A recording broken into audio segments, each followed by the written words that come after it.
Hey guys, today I'm going to be talking about auxiliary battery box. This is a part 2 of an earlier video that I did explaining how to make this box. I thought maybe I'd follow it up for a couple of reasons. One, I'd had some questions in my first video about exactly how did it hook into the existing biking system. I've got this up here to try to explain to you how that works. First of all, let me show you what the different pieces are so we can see this. This is pretty much it as far as what you're going to hook it to in your bike. I've got all the components here except for the bicycle and of course other accessories that go along with the electronics. But this is basically the workings and how it works. This is my battery box, which goes on the back of my bike, and this is, we're going to pretend that this is in the tube in the bike. This is inside the bike. This is the panel that goes into your tube where your controller is. Now that's the panel there that has the 5 prongs on it. When you close up your bike, it puts it all in place. So what I'm doing here is I'm sliding it together just to demonstrate that this is in your tube and it's connected to. Okay, this is the back side that you don't see when you open your bike up. It comes with leads already going to the controller. This is the controller, and you have one power connector. It's a little T connector here. That's what connects the power to your controller, and this will have some tape around it when you pull it out and look at it. So to get it apart, you have to take that tape off. But anyway, that connects into 2 of the leads. Now if you notice, I've got this hooked up into parallel. The red is the positive, and this is about middle way of your battery. It's where that red is. So just think of it as being in the middle, and the black is being at the end. And if you notice, what I did on this was I've connected, there are 5 prongs, and I've connected 2 of these prongs together, and these 2 together, 2 positives right here and 2 negatives right here, and there's only 1 null prong left over. The reason I did that was a lot of people are getting burns, such as this battery, off their negative side. And what this may be related to the movement of the bike while you're riding down the road or whatever, hit a bump, who knows what causes it. But you may have just a momentarily disconnect in that connection for whatever reason. And when you take and you use these other 2 prongs and you modify your battery so it has 2 prongs also, you've doubled your surface area for your connection. And in doing that, it's less likely that you're going to have that problem. I'll get into this video and show you how I did this existing battery. The one that came from AliExpress, which I have in this box, this is a 14 amp hour in this box. I did not have to make that modification because that comes with those outer 2 prongs, let's call them, pin prongs, connected together to give you that. That's what gave me the idea of that was a good idea. It was a better idea than what comes on this stock XP hookup. So this is actually the panel, what we call it, the connection panel, that came with this battery from AliExpress. I'm going to end up putting this in my bike and taking the one out of my bike now, and because it doesn't have this double prong connection. So I'm going to take it out and put this one in.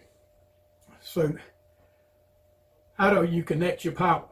Well, this is my box, and as shown in my previous video how it was made and everything. That's the connector right there that I plug into. And I've got one of these quick disconnects, and it goes right in this socket here. Goes in there like that.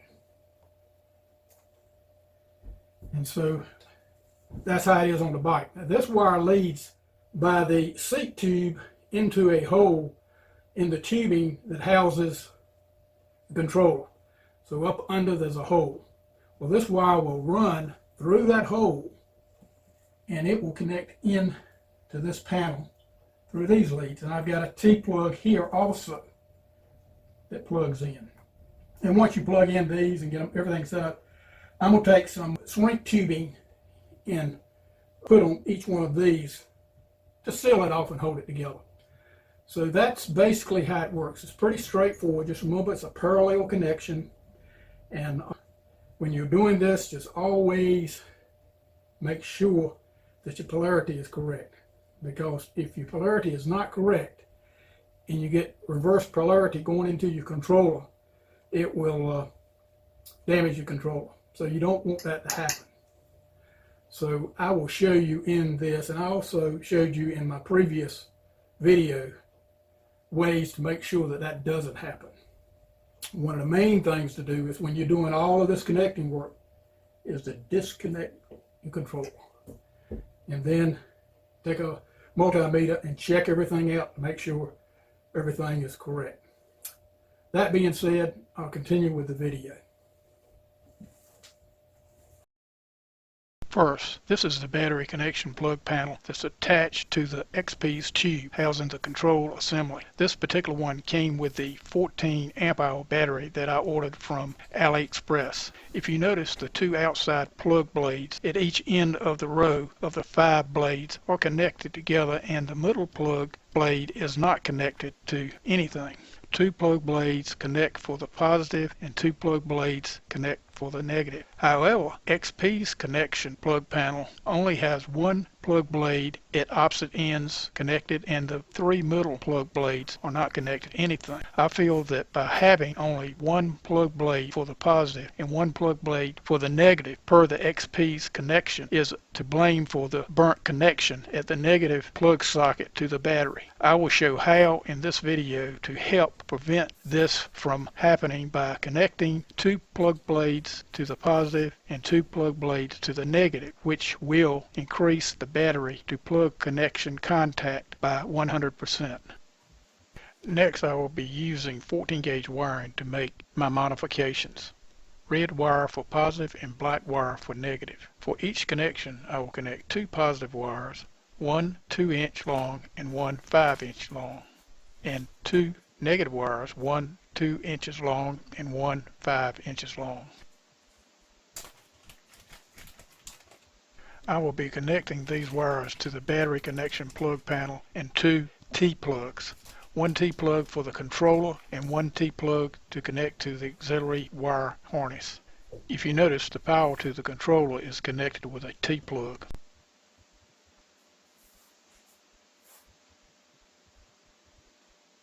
Next, I will be modifying the auxiliary wire harness. The harness will connect to the T-plug at the battery connection plug panel and the plug-in at the auxiliary battery box. Okay, the auxiliary wire harness will connect to the auxiliary battery box. Notice that I have painted a plus and minus on the auxiliary battery box connector plug. The black wire with the white line on the auxiliary wire harness will be the positive lead, and the solid black wire will be the negative lead. Also notice that the positive pin is a male connector and the negative pin is a female connector on the connector plug for the auxiliary battery box.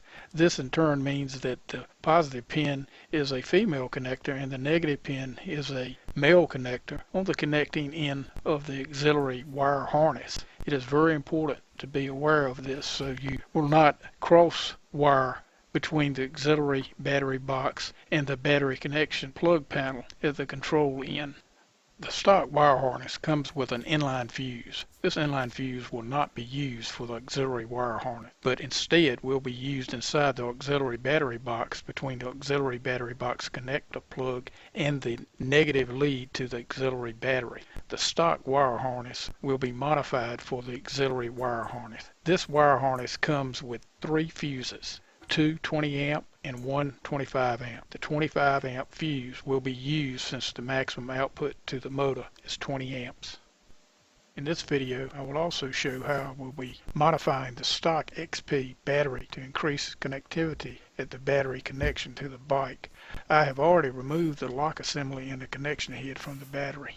If you notice, the battery's 5-slot connector only uses the 2 outside slots for wiring, one for the positive and one for the negative connection.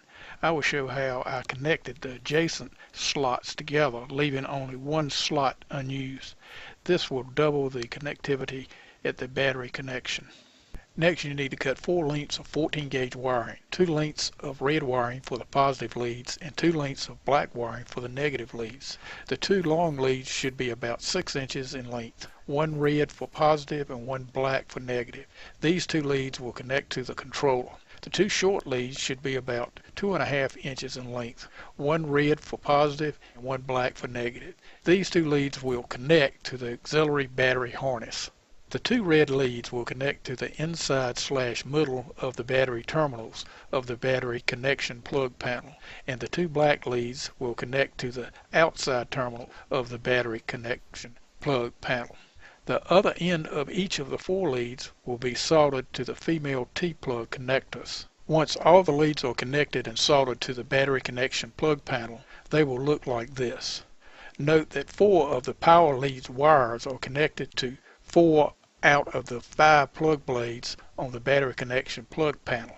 Also notice that on the plug side of the battery connection plug panel, there is a plus symbol at one end of the row of the plug blades and a negative symbol at the other end. This is the battery plug. It consists of 5 female slots to receive the 5 male plug blades on the battery connection plug panel. Notice that only the 2 outside plug slots are wired, 1 wired for positive and 1 wired for negative. The 3 inside plug slots are null. I will be connecting the 2 outside plug slots to the adjacent null plug slots, making 2 of the plug slots at one end wired for positive leads and 2 of the plug slots at the other end wired for negative leads.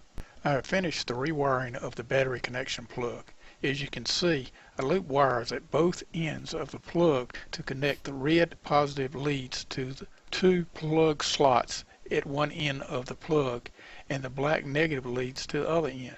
The positive and negative leads are soldered to the male T plug, which will connect to the battery. Also notice the burnt negative slot on the battery connection plug. I now have the battery connection plug back into the lock assembly and battery connection head. Check to make sure that the red leads are connected to the positive plug slots and the black leads are connected to the negative plug slots, which are marked on the battery connection plug. Next, the battery lock assembly will go back into the battery connection head housing. Make sure to place as much of the red and black power leads under the lock assembly, leaving just enough of the wires to connect to the battery. There are 3 plugs to connect back to the battery: the red and black power leads, the white lock leads, and the yellow charging lead. Let me back up a little. You need to connect the black and white leads to the battery before placing the locking assembly back into the housing so that the T-plug connector will be underneath the lock assembly. This is required to give enough space to close the battery connection plug housing to the battery. It is a tight squeeze to get the wires in place to close the battery plug housing back to the battery. Once the housing is in place, secure it closed with the 3 screws. Now that everything is back together, check to see that the key works properly.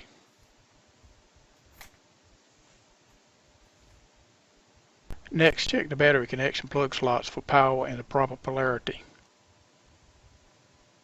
I will check the 2 outside plug slots first for power. Then I will check the adjacent 2 inside plugs for power.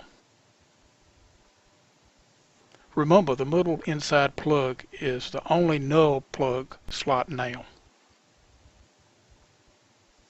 I will now connect the battery connection plug panel to the battery to check the power and the polarity at the T plug leads to the controller and the auxiliary battery wire harness. Okay, everything checks out and the modifications are complete and ready to install. The first method just shown, that removes the locking assembly and the connection head, requires the cutting of the warranty seal. If you do not want to void the battery warranty, I will now show an alternative method to connect the battery's 2 outside plug slots to the slots adjacent to each. This is a stock Lectric battery which only uses the outside plug slots for power, 1 for the positive and 1 for negative. The 3 inside plug slots are null and connected to nothing. I will demonstrate with my multimeter. Notice the 46 volts showing on the multimeter. Now we'll connect to the 2 adjacent plug slots, which indicates no power. I will be using aluminum foil from an exhaust repair kit to make these connections. One side of this foil has adhesive. The foil needs to be cut to the proper size and formed to an inverted U shape to bridge the adjacent plug slot. This will join these 2 plug slots together. I will plug the battery and the plug panel together to make sure there is a solid fit.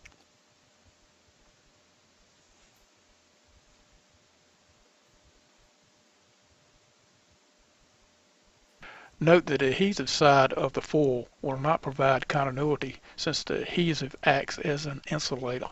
To compensate for this, the foil needs to be folded over so that only the non-adhesive sides are exposed. At one end, I will leave just enough of the adhesive side exposed to stick at the entry of the plug slot.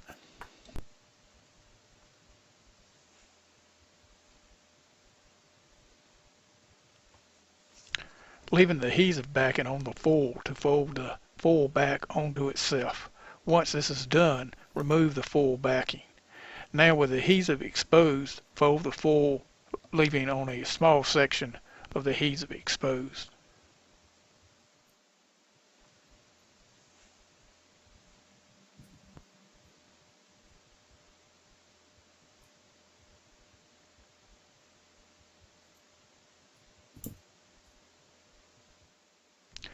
Next, fold the foil into an inverted U shape. Take the foil and align it with the 2 adjacent plug slots and press into place.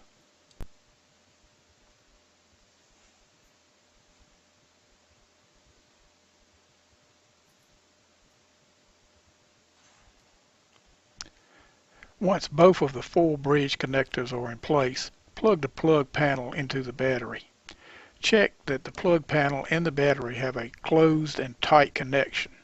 The plastic lips of each should touch each other with no gaps.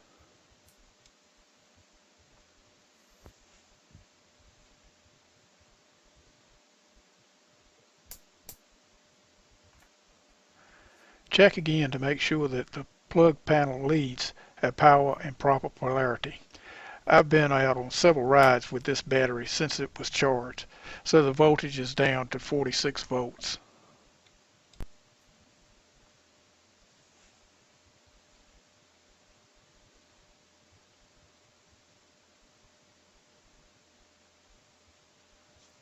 Both leads check out, so I will unplug the plug panel and check to see that the power connectors are being made through the aluminum foil bridges.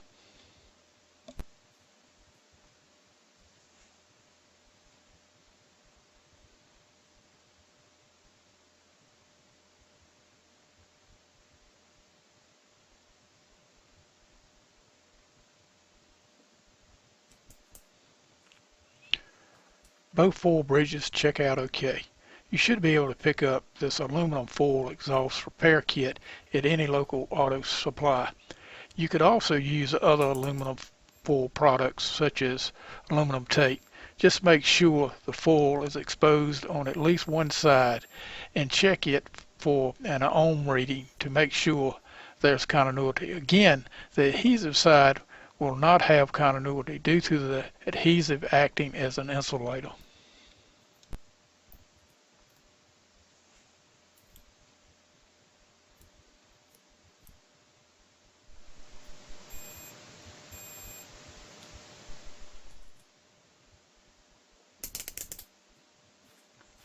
This second method does not require the removal of the lock assembly and connection head housing, which in turn does not void the battery warranty. I will now show how to modify the auxiliary wire harness. This harness can be purchased from Amazon. It's 24 inches in length with 14 gauge wires. First, I will cut the wire pair about 1 inch above the fuse housing. Retain the fuse housing. This will be used inside the auxiliary battery box. Now check to make sure that the wire harness leads are properly matched with the auxiliary battery box wire harness connection plug. The wire harness with the white line in the female plug is the positive wire, and it should line up with the plus symbol male connector on the auxiliary box connection plug, leaving the solid black wire with the male plug aligned with the minus symbol female connector. At the end that was cut off on the auxiliary battery wire harness, solder a male T-plug.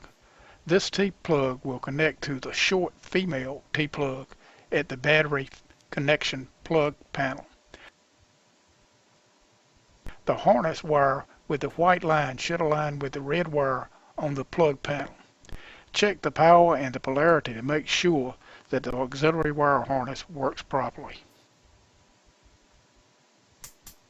Well guys, this concludes my video for today. I hope that y'all found it helpful, if not entertaining. Appreciate y'all watching. Until next time, y'all have a nice day.